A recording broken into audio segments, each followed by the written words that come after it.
Developed that profile after we studied some of the great builds in the history of college football. And certainly here in the Midwest, some of those builds included Kansas State under legendary coach Bill Snyder, included what has happened at Iowa under Hayden Fry, and more recently under Kirk Ferentz, and certainly included the University of Wisconsin under Barry Alvarez.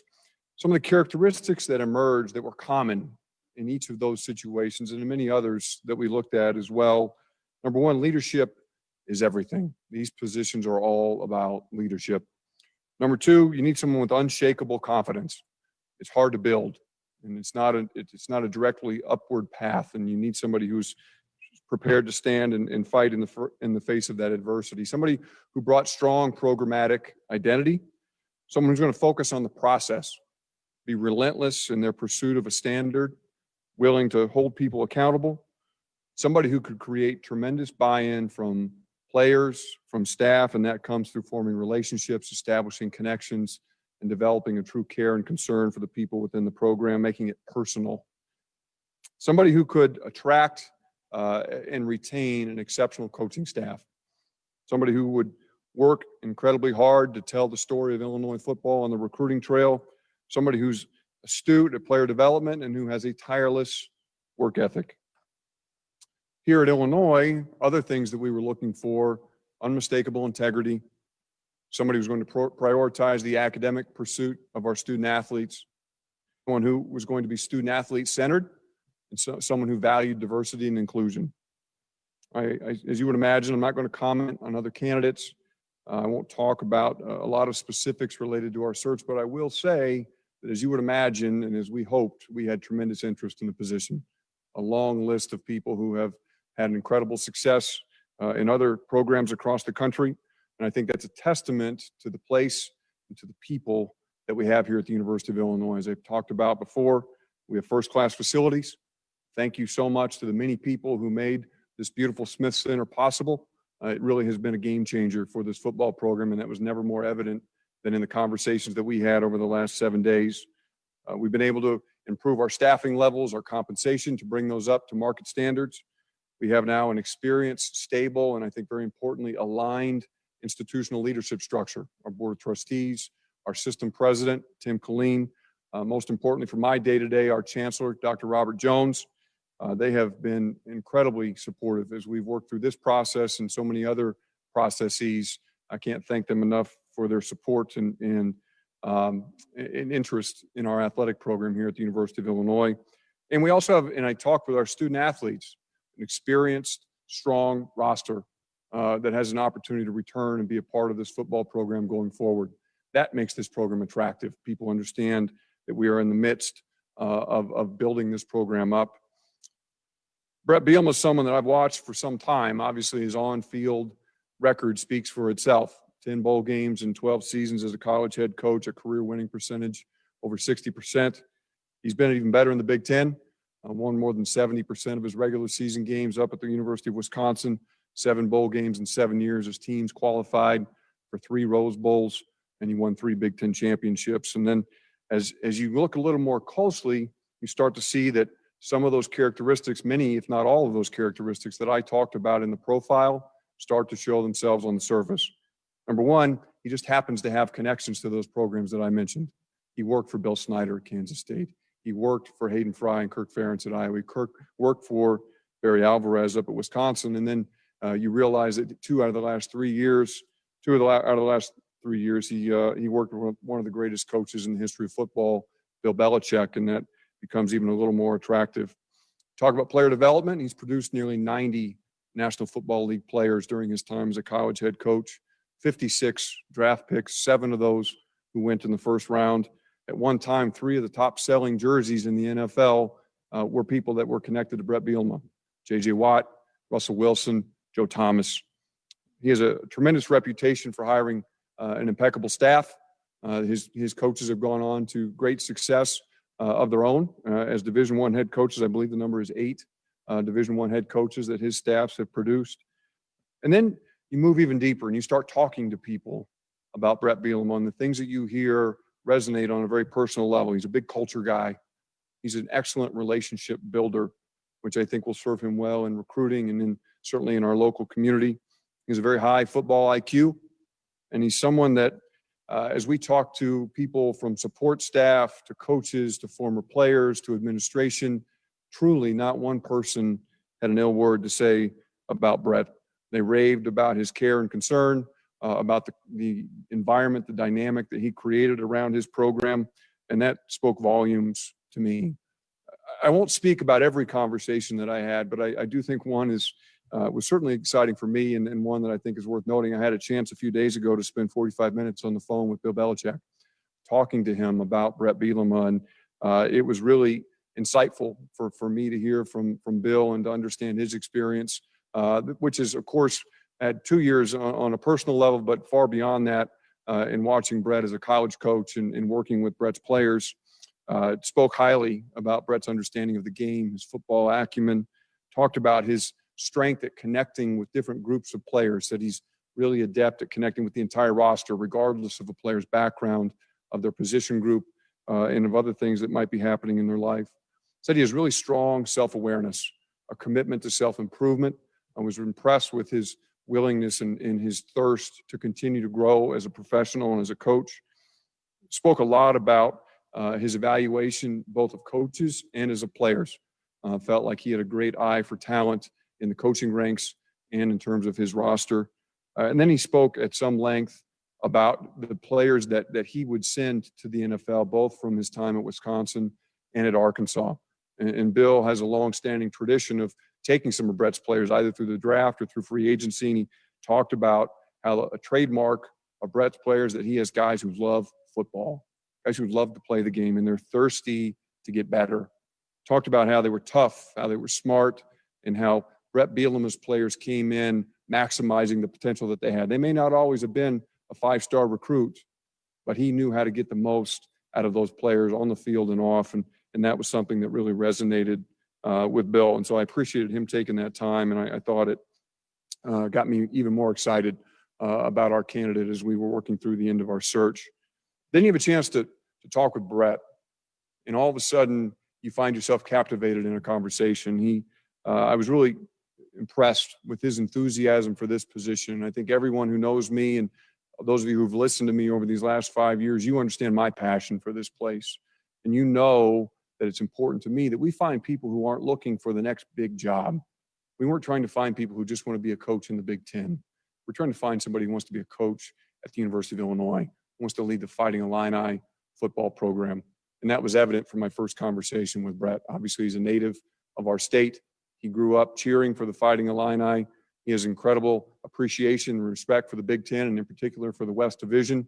Having been a student athlete and a coach at Iowa, having been a coach at the University of Wisconsin, I was really struck by the depth and specificity of his plan.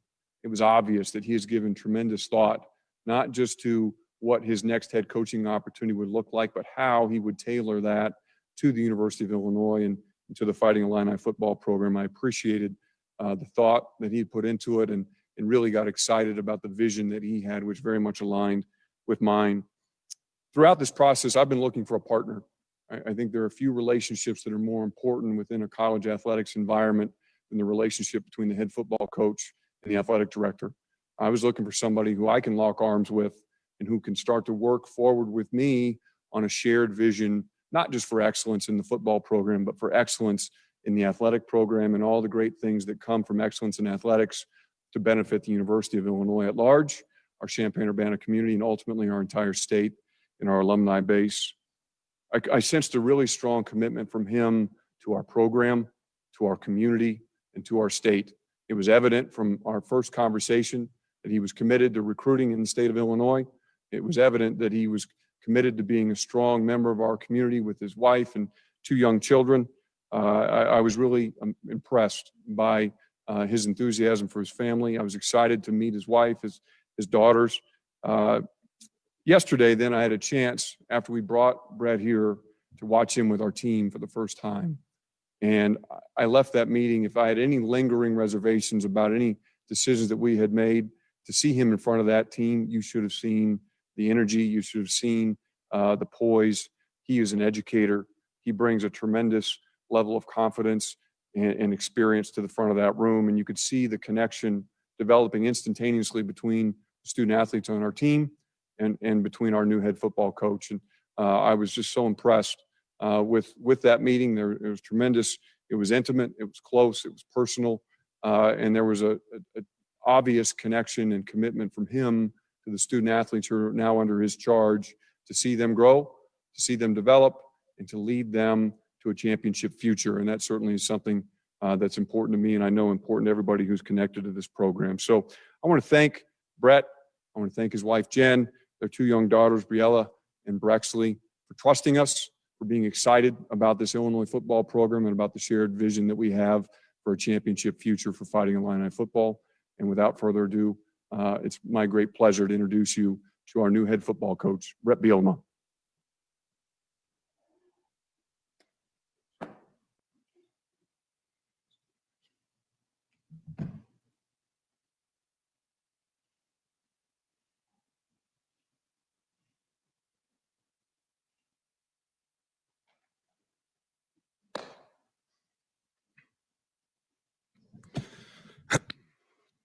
Thank you, Josh. And that starts it off. I really would love to thank you, not just for that introduction, but also just the partnership that we formed now. And I couldn't be more excited to be the head coach at the University of Illinois. It really has come full circle for me to be born in Silvis, Illinois at Illini Hospital. I remember filling that out on a form when I was at another institution, and how ironic that moment was, and now to bring it to this moment where we're at today.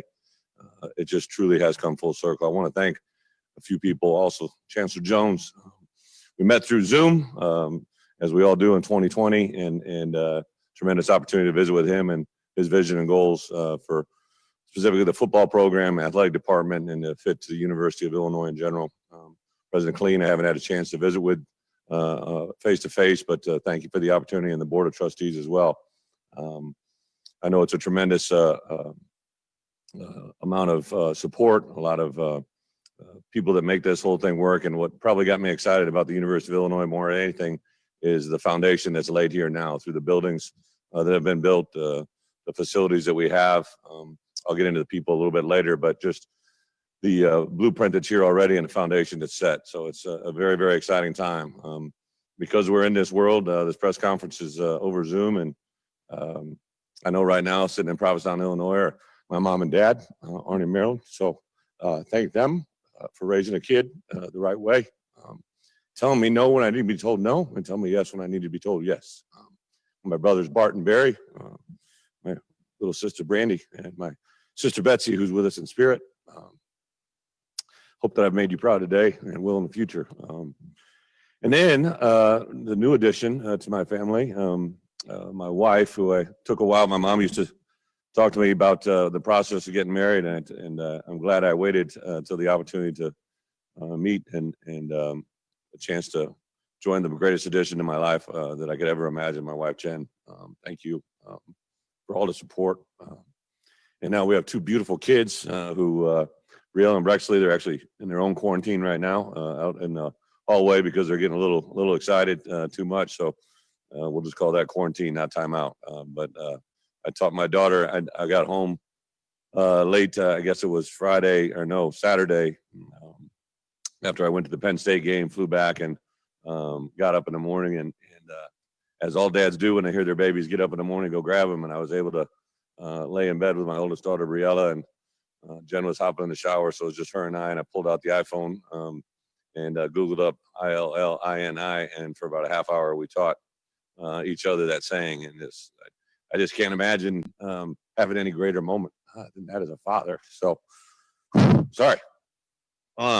Now, yesterday, a very rewarding day to get a chance to finally meet our team. I told them in a team meeting room, we didn't allow any cameras in there. It was just me and the team. There weren't any coaches in there, just Josh and a few members of his staff. I'm not a publicity guy. I'm not a guy that's trying to create something that's artificial or put something out there that's not real. I just wanted those guys to know that team meeting was between me and them, and the information that we shared was real. I also broke the meeting up afterwards into subgroups with the leadership council, and then a group of seniors and a handful of other players that, by NCAA rules or NFL rules, however you want to look at, could have a chance to move on from the program and and ask them some questions, but let them speak to me. So it was a really rewarding day, and met earlier in the day with the coaches and gave them the game plan. I've been meeting with the coaches from the staff prior to my arrival. I meet with all of them individually and talk through what they have and try to listen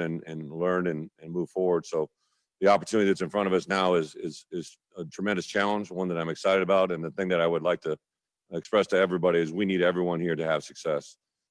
Josh and I have obviously formed a partnership in the athletic department, but I'm talking about everybody in the athletic department, every team, every sport, every coach, every player, to the alumni, to the donors of maybe the smallest gift to the largest gift, and everywhere in between, to our fans. I can't wait to walk down the street and see something that represents the University of Illinois and say ILL and get an INI back. I'm very excited. You guys know that my history in the past, I love being interactive with the fans and being able to celebrate and embrace everything that it's about. So a tremendous challenge, a tremendous opportunity in front of us, and one that I'm excited to get to. Already in progress. I can't tell you how much I've enjoyed hearing from people. And the last group I'd like to add, just to make sure that everybody understands where I'm coming from. Any place that I've ever been successful has always been built on the people that are around it. So the people of Illinois that are from Illinois or have ties to Illinois, just know that we're going to represent everyone in the right way, and we're going to build this thing for success that's sustained for a long, long time, both on the field and off it. So Illinois high school football players, but also Illinois high school coaches, anybody that can help this program build its foundation of a roster that can make that happen is needed. So I appreciate that. And with that, I'll move forward. Any questions?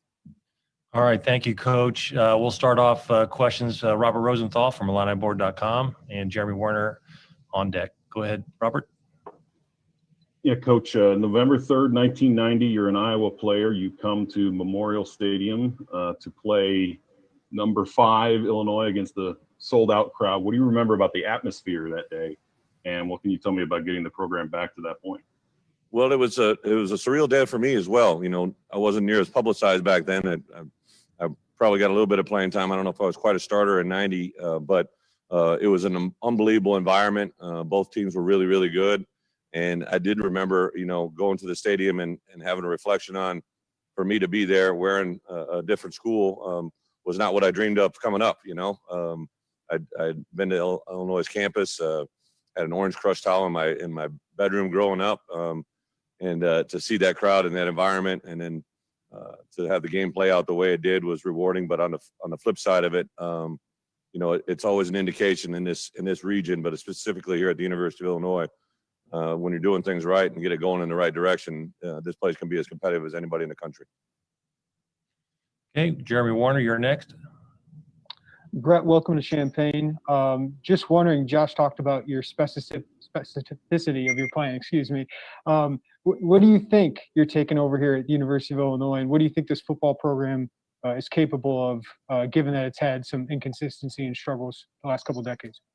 Well, the first, I won't use the same adjective. You struggled as well. That's for Josh. I think the biggest thing for me is, you know, the plan may be a little bit different than places I've been before. You know, I got right away asked about, you know, my offensive, defense, special teams, but the root of good football is very simple. We'll build a roster of smart, tough, dependable players. They're players that that doesn't have anything to do with their 40 time or their bench press or maybe the way they catch the ball or throw the ball, but they will understand exactly what that means and how that plays into the offensive and defensive and special teams plans. The overall goal would be to build a roster that is a developmental roster, but kids may develop and play the first year, second year, third year. We'll have players that don't add till their fourth year or fifth year, but they have to be players that fit the University of Illinois. It's a very unique place. It's a place that has a lot of pride and history, but it's not going to be for everyone. You know, it has to be a player that fits into the mold of what we know will have success. And I tell you, more than anything, my wife and I probably wore out the website of their facilities during the few days leading up to the announcement, just getting at it and looking at all of this was waiting here for us today. I had never seen it in this light because of, you know, my departure from the Big Ten Conference, so I hadn't seen the additions, and obviously this building. We came in yesterday, maybe about 11:30, so it was all lit up, and you know, you got a perspective of the buildings. But then to come in today It was before 5, about 5:15, and the lights were off, and I'd never been here. I drove myself in, so I had a GPS. I couldn't get in the parking lot because I didn't have a key, and I'm trying to figure out how I'm going to get to my office. Thankfully, one of my keys worked to get me in the front door, and then up to my office, and no one else was here, and it was just kind of surreal to walk through the halls and see what's waiting for these young men as we go out and recruit across the country. And it's very exciting because of these facilities that are here now, and specifically our football stadium, Memorial Stadium, is obviously one that I played in and coached in, but I never been in the home team locker room until yesterday. So it's a pretty cool experience. Thanks, Brett. Okay, next we'll go to Alec Buss from Illini Rivals. Hey, Brett, nice to meet you. First question I guess I have is, how does your doing the dishes mantra translate to maybe your coaching and recruiting style? Can you explain that story a little bit, please? I'm sorry, I didn't quite get it. Yeah, can you kind of explain your doing the dishes mantra and how that relates to your coaching style? Doing the dishes, you talking about my, obviously you watched the show or did something, right? So like one of the things that you guys have to understand that, like, sometimes I speak from the heart, right? So what I basically was making reference to when I made that story or told that story was my grandmother, Morris, my mom's mom, was in a nursing home that actually my sister now runs, ironically, but I was home on break, and she was basically in her way telling me goodbye. And she said, you know, your mom loves when you do the dishes. And I said, what? And she's like, we didn't have a dishwasher, right? Or we had a dishwasher, and sometimes there's too many dishes.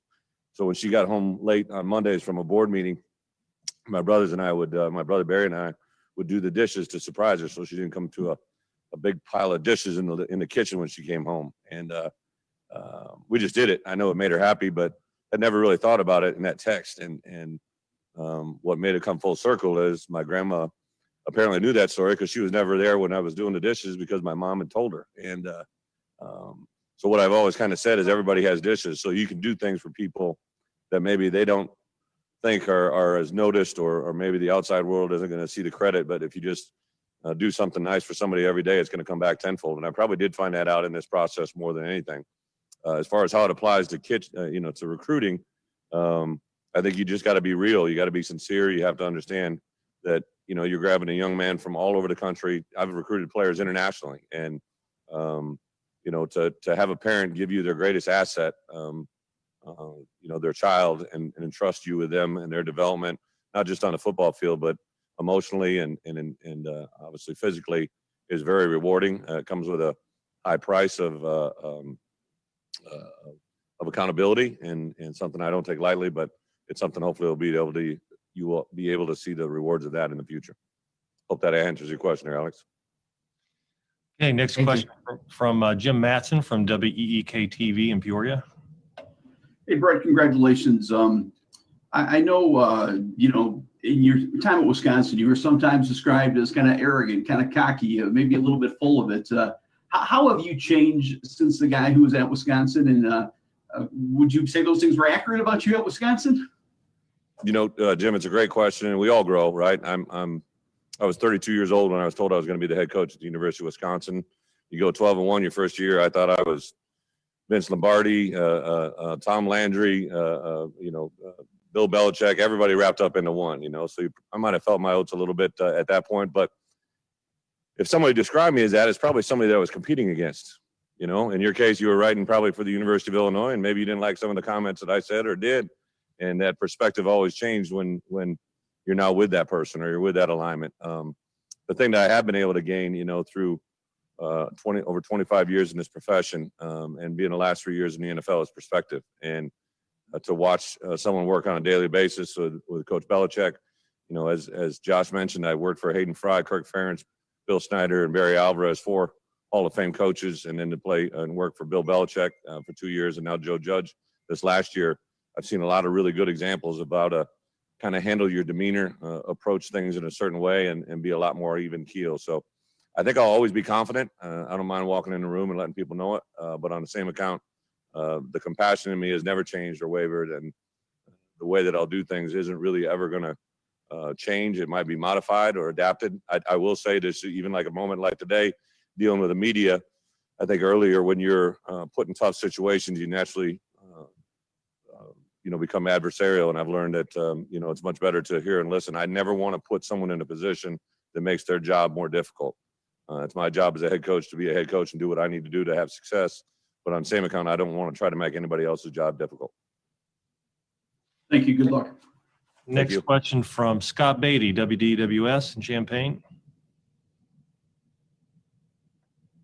Good afternoon, Bret, and welcome. Could you talk about building? Do you see this as a long-term building process, or something where you can feel that you can have success in the short term, especially with how players are moving about these days from other programs?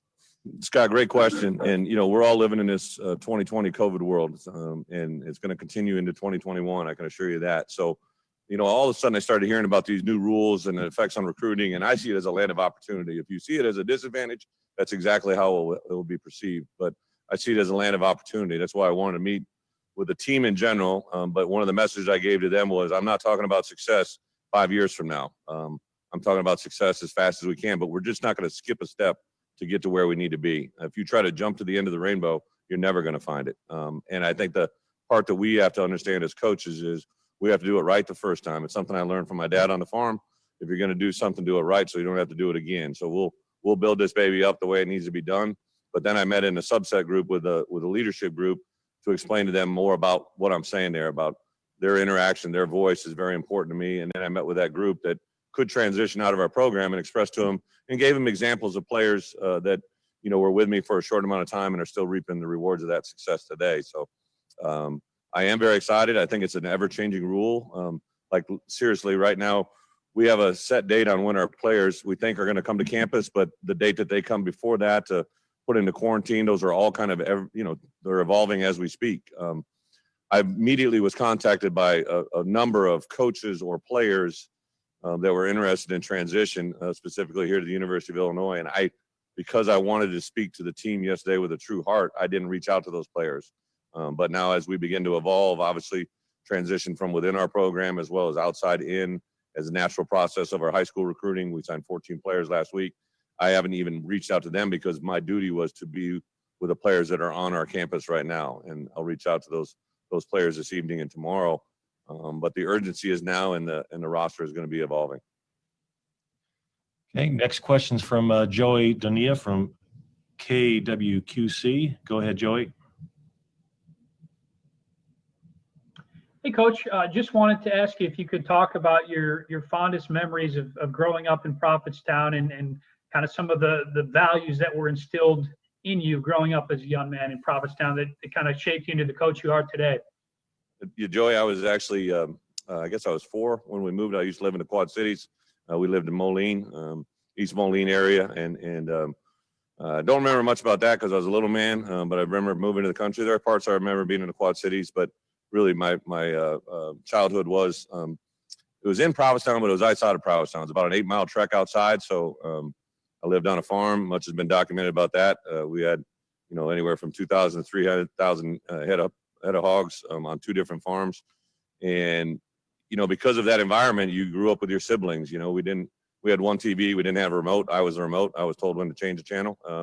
And that was how it worked, Never really grew up anywhere with, travel. I'd never been on a plane before I went to the University of Iowa. The only time I'd really been out of the state, I'd been in Illinois, obviously, Iowa for a couple summer camps, but my dad took me to a hog show in Minneapolis when I was 11 years old, and I thought that was the biggest deal ever. And we went to watch pigs in the show. So you begin to realize as life evolves, I was so much heavily influenced by just doing my job every day, being highly accountable to my mom and dad. My dad was obviously we had a farm, but he also worked in an ag business that we began and that he began to spend a lot of time there. And then my mom ran a daycare center that my biggest testament to my mom was she was started that in the basement of a church. And I think her starting salary was like maybe $11,000, $12,000 as the director. And she retired almost 20 years later for $1,000 higher. I never took a salary increase just because she knew it was important to the community. So she served on our board, our faculty, our board for the foundation for the education system in our area. I think just growing up in that environment, you learn how to work, you learn how to do things a certain way, and no one really gives you a lot of credit. You just kind of survive in advance. And I had a tremendous group of brothers and sisters that I was close to, and then really just kind of the first week at the University of Iowa when I was in camp, I realized like all these guys had been recruited in front of me and had all these accolades. And the part I really knew right away is some of the older players always asked me to stay after practice and work against them. One of them was a future NFL first-round draft pick, and I didn't really enjoy getting done with practice and then going and having him beat my head in for another 15 minutes. And I remember asking at one point, why are we doing this? And he said, because you give me the best look. And I began to realize that, maybe I wasn't as talented as other guys, but I could outwork him and give him a better perspective of what he was going to see. So the value of hard work for me is everything. Okay, next question from Matt Fortuna from The Athletic. Hi, Bret. Congratulations. How do you think you've changed or grown, I should say, as a coach since the last time you coached in the Big Ten? Well, unfortunately, I've physically grown. I got to take care of that. But as you mold this thing and understand, how you evolve as a coach, a lot of times people think you're so much and so greatly defined by your success. But as a man, as a person that has been in this profession a long time, you're actually more defined by your adversity. And obviously, I left one institution to go to another with an idea of being highly successful, and we did have success. I can never lose sight of that. We won 3 games my first year, then we went on a 3-year run and went to 3 bowl games, won 2 of those 3, and accomplished some things academically that had never been done before. And I left that place with a group of young men that got better in so many different ways. But to walk out of there on someone else's terms, to this day is something that motivates me on a daily basis. So I think the composure, the understanding, the big picture, staffing, a little bit recruiting, just being able to handle and manage a game. I think 2 years with Coach Belichick, I can honestly say every day was you would learn something in the game of football that you maybe never have even heard of or thought of. I mean, his knowledge and wisdom is beyond anything that I'd ever seen before. So that part is really going to be beneficial, even though it's a different game in pro to college. The fundamentals of winning and losing are still very, very real and similar. So that, I think, probably answers your question. But there isn't just one thing. I wish I could just say, hey, what it is. I think it's just the evolution of someone that took his first job when he was 32 years old and now is taking my 3rd head coaching job at the age of 50, and the natural things you've learned along the way. Okay, next question from Terry Towery from the Associated Press. Hey, Coach, congratulations on coming to Illinois. I grew up in the same area as you, by the way, so a few years before. My question is, talk a little bit about where you are. I know you just got on your office today, but talk a little bit about where you are in terms of hiring staff, putting together that team going forward, and whether you have given any thought to maybe retaining people from Coach Smith's staff, or whether you're looking to start over. Terry, great question. Just to be completely candor, I've told the team yesterday when I visited with them I wasn't going to talk with any other, and I hadn't talked with any other buddy but them. I wanted my roster to know they're priority number 1 and on my heart in that way. So I met with the staff briefly yesterday and telling them that I would meet with each individual coach today, and that's what I'm about 2/3 of the way through. I'll keep that information to myself, but I didn't come in with a set plan on, this person, that person, that person. I had an idea. I know where I want to go. I know where we should go, as a staff, but it's all about the process there. I always talk to our players about it's the process of winning football games. We have to understand, well, now as a head coach, through my 3rd opportunity, I do know it's the process of building the right staff. So we'll have information and news on the offensive, defensive, and special teams coordinators as I hire them officially. They will have a tremendous amount of input and influence on our staff that works on their side of the ball as well. But I will be responsible, obviously, for hiring each one of those players or those coaches. But that'll be a work in progress. But I would love to say, hopefully at some point in early January, my staff will be completed. Because of this world we're in, we can't go on the road and recruit, which is a huge advantage for a staff that's never been together to be in the building here, to be able to meet and talk about offense. We'll be meeting socially distanced, don't worry, but we will work offense, defense, special teams, get to know our roster through Zoom, and then hit the ground running the last week of January. One of the things we'll do, we'll go through an 8-week training, both mentally and physically, with our players on a daily basis to install our schemes, and then also install the mentality and the physicality that we need to train with to get to where we need to be in the fall. After 8 weeks of that, we'll enter spring football during a 5-week window, which will culminate with a spring game of some type, and then they'll really jump into the summer, and then we'll jump into the fall, and we'll see where that first game is. I got to tell you, when I first saw the game was in Ireland, I was like, okay, this is going to be one heck of an opener, and then I forgot that we were in COVID, so whether that happens or not is yet to be determined, but I'm very excited about that schedule coming at us in the fall. Okay, next question from Steve Greenberg of the Chicago Sun-Times. Hey, Bret, congrats. Good to see you. Good to see you, Steve. My questions were asked, but it's also kind of been superseded by what I want to ask you now. Which you're having a hard time talking about your family without getting emotional, talking about being back. You're 50 now, a father. You were on top, and then experience getting kicked around some, and now you're coming home. It's a real life story moment, is what I'm thinking. Is that what you're feeling? I appreciate the comment, Steve, and I agree wholeheartedly. I don't know,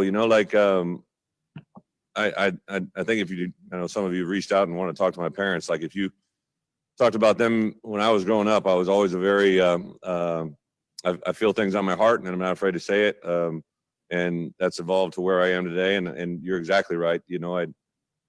I think about all the great things that have been accomplished, but the things that really motivate me are the failures. When I left my previous institution, they gave me a letter that said I was fired without cause because I didn't win enough games. And I know what I did and what I accomplished in that building, and that wears on my heart to this day. And to be able now to have my own ship again, to run it the way that I know can bring success is tremendously rewarding. But to be honest, like I always tell my oldest, I said, I got to go to work, or I'm leaving, or if I'm going to be gone for a couple of days, I'll say, even though Daddy's leaving, where am I at? And she always says, you're in my heart. And I said, you're right. And you're in my heart. And we always kind of have that little moment. And now as a father, I realize that, it's not just what's in front of you today. It's about what they're going to be worth, or what they're going to be doing, and the things that we can provide for them in their future. But more than anything, the guidance that I can give them. I have a hard time telling them no, but I can say no.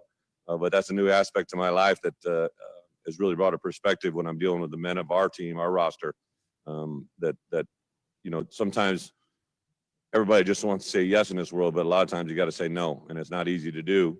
And you got to be hard on people, but in the end, they'll be truly rewarded because of it. Okay, we have time for a couple more questions. Kedrick Prince from the Argus and Dispatch. Go ahead, Kedrick. Hey, Bret, congratulations. I'm a Quad City guy as well. I guess my question to you is a little bit about recruiting. In this area, in the Quad City area, you have a lot of kids who, on both sides of the river, Moline, Rock Island, and in Bendorf and Downport, they tend to always go to University of Iowa, Iowa State. What is going to be your sales pitch? How are you going to be able to keep these kids home? You talked about, you being from the state, but, what's the selling pitch to keep these kids in state now instead of leaving? Kedrick, great question. It's really simple. I talked to the Illinois Highway Department. We're putting a roadblock on the road. They will not be allowed to leave the state anymore. But it's not that easy, right? We have to put a plan in place. And I would tell you this, and this is due to Josh and his guidance on the first day.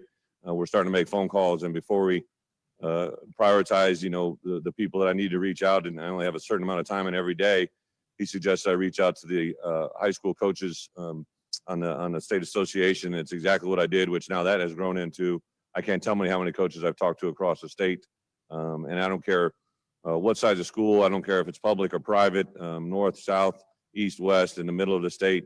They will have contact with my staff. I will have all 10 of my coaches be assigned to an area in the state of Illinois that is our priority.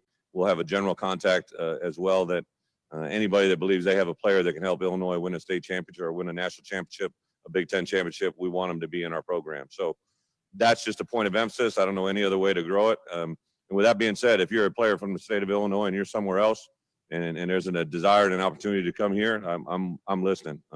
because I think if we are built with the DNA and the structure of what we are as a university in our football program, we have a great chance to have success.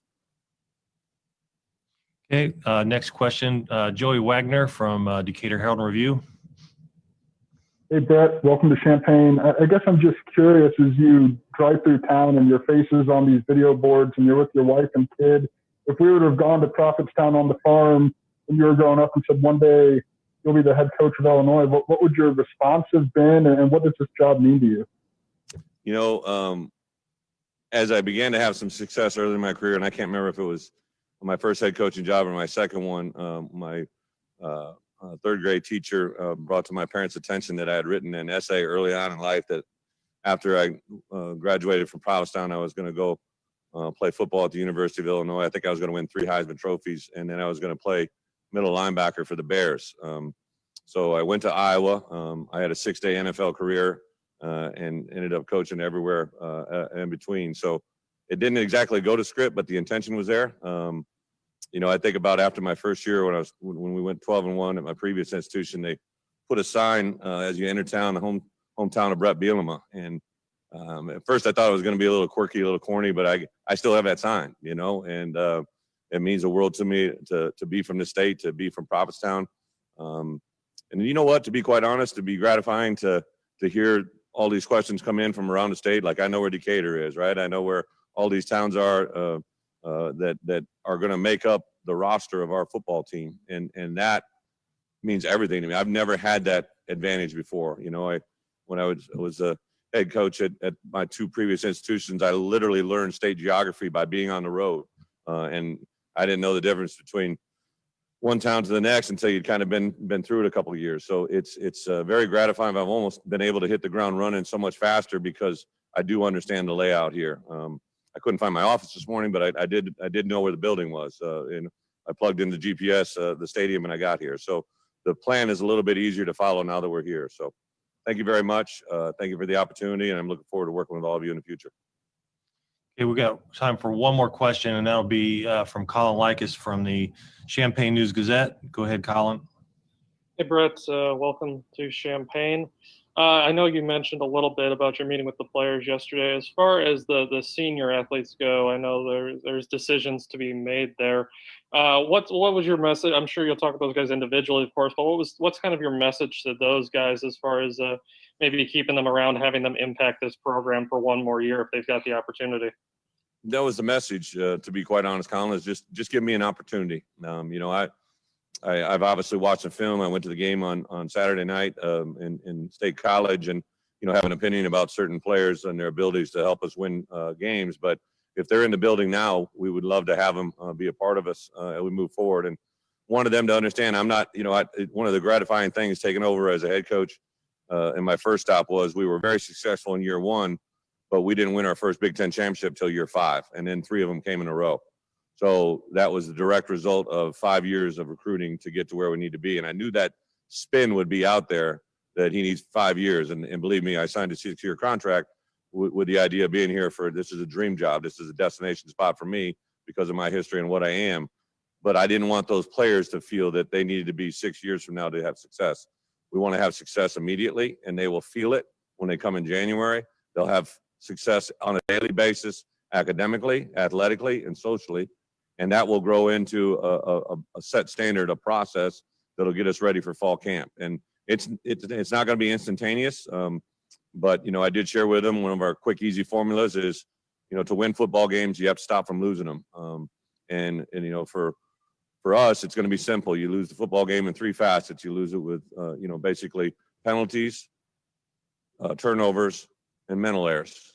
If we can eliminate that, we got a very good chance to have success, and that'll be part of the process that we get to for next fall. Thank you, Bret.